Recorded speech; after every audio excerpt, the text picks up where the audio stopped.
I'm Kurt Kimber, and I'd like to start out doing a land acknowledgement. The land we're on, the land that we see here is all Dakota, Anishinaabe ancestral homelands. I grew up on the farm just across the road here. This was a family farm that came into our farm, and myself and my sisters own this farm right now.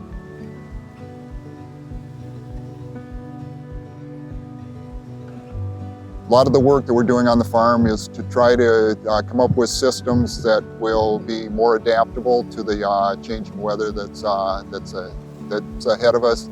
The producer will have a resource concern, and we're trying to help them address the resource concerns they have, and also maybe go out to their property and take a look at everything with them and maybe identify other resource concerns that maybe they're not aware of, or if we find something, we'll point that out and see if there's a way that we could take care of those resource concerns as well.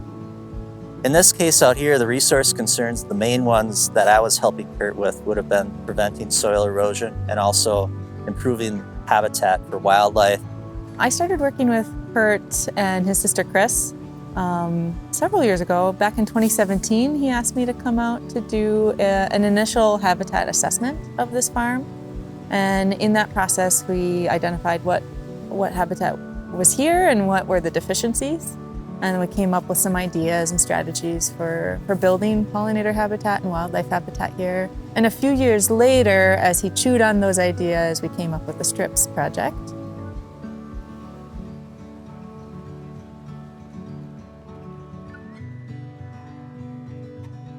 On this particular project, Kurt had a lot of conservation goals. One of his concerns was soil erosion and loss with these big extreme weather events where there's a lot of rain falling all in an hour.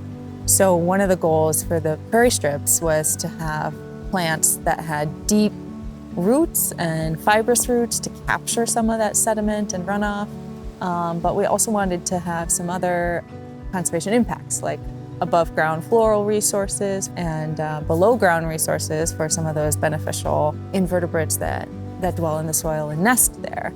This project, and why it stands out to me, is Kurt's really doing some innovative stuff out here. We had the technical expertise in the NRCS office to lay out the strips, Karen Jokola's expertise in the pollinator plantings, the SWCDs with the funding, and then we also kind of worked with some of the universities that also do some prairie stuff in order to make this a really kind of special project that had a great seed mix and really designed for this property and the soils and the moisture and Kurt's farming.